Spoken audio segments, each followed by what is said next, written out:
We're continuing our conversation right here on 94.7, BlairRadio.com, Saunders County Online. It's our local guest segments brought to us by Turnkey Nerds, 402-426-NERD. And we have Happy with CASA joining us today. If you missed the previous segment, you can always go back, find it on our website or our Facebook page, and we'll put that out there for everybody to be able to be a part of.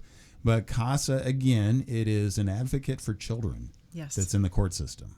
Yes, that's correct. And so CASA itself, what does that stand for? I'm sure it's an acronym. It is. It's Court-Appointed Special Advocates. Okay. And so if you're looking for volunteers to be able to be involved to help look out for the best interest of the child, the family, and everybody, to help guide the court a little bit. Is that correct? Correct. Yep.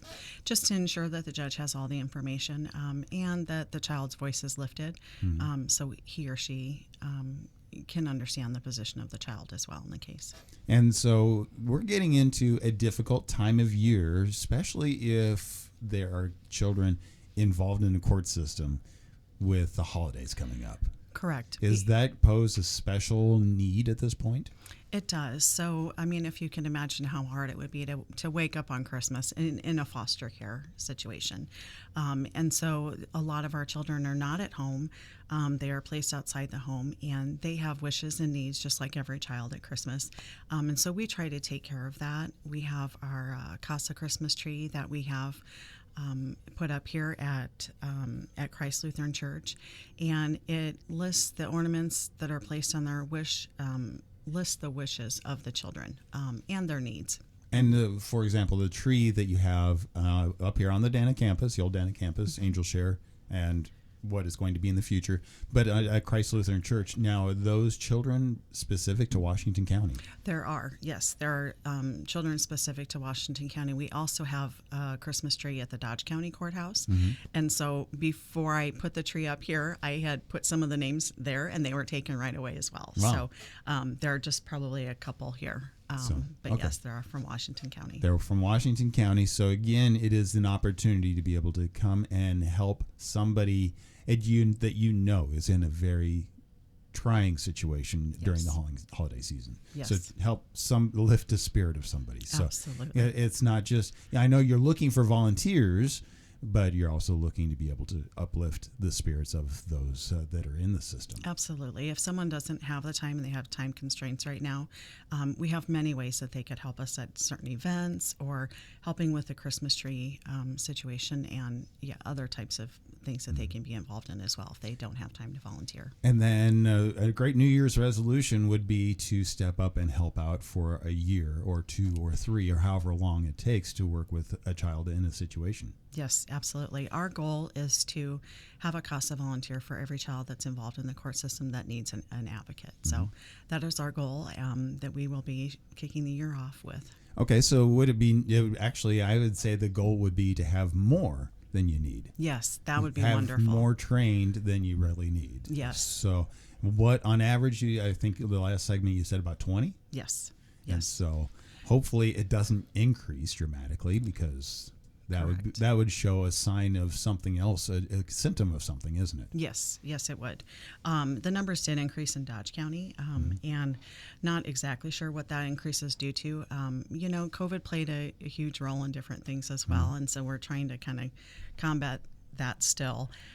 But yes, about 20 volunteers. But some families may have 3 children, some families may have 1 child. So it just depends on what advocate, what their time constraints, and what that would look like. Right. Or maybe, like you said, there was a larger family, so you tag teamed. You had a couple of advocates involved. Yes.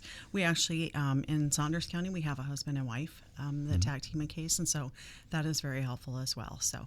Okay. And so, again, if somebody really wants to learn more or wants to volunteer, and they're just not sure, they want to kind of see more details or more in depth, obviously the website, is there anything else that they can kind of do to be able to say, okay, maybe take a little bit of the training to say, is this something that we want to do? Absolutely. And so once we receive that call or that inquiry online, I would schedule a time to meet with them. We would have coffee or dinner or something, and we would go and we would have a conversation about what it really looks like, and to see if this is something that they are interested in. They can always begin training, and then if they feel that that's not going to work, they can help us and volunteer in other ways.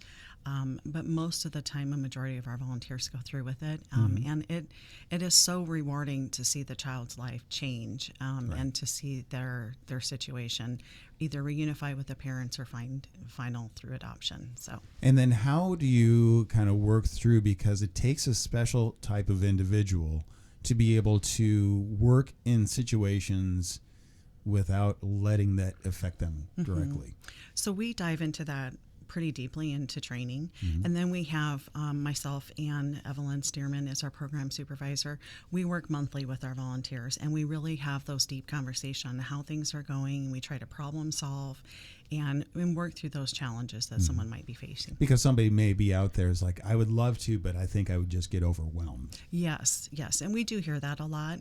And I think that once you take a case, you quickly learn that it is pretty manageable, and that we are there to support them. And that is our main job for myself and Evelyn, is to support our volunteers and help them process any situation that they're going through. And then working through situations, is there a way that you guys work on potentially rebuilding a family relationship?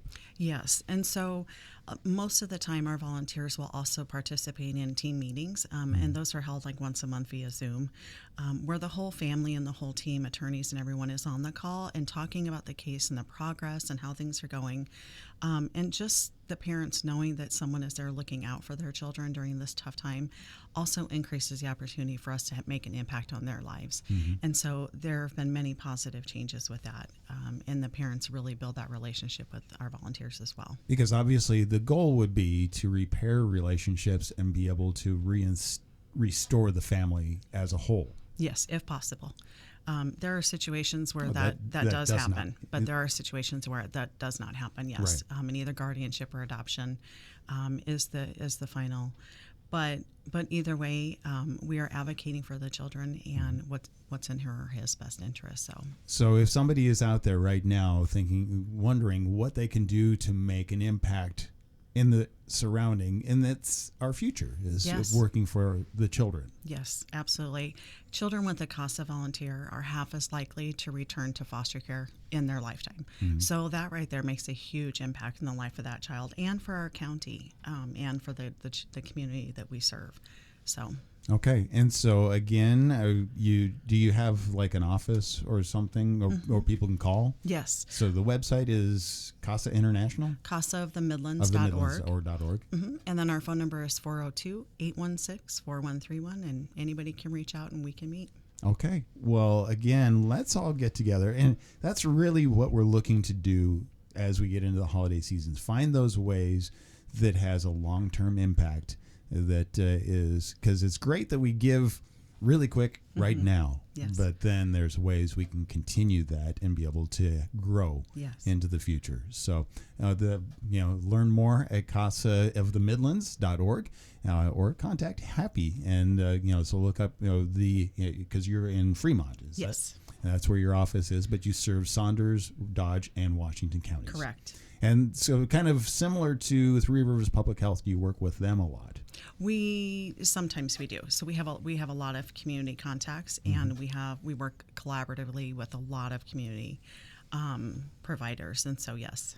And then how are you funded? Is that something that people can be involved with to be able to help you grow as well? Absolutely. So a majority of our funding comes from federal government dollars through the Victims of Crime Act, but we do diversify our funding sources, and we are always looking for more ways for people to invest in the future of the children through CASA.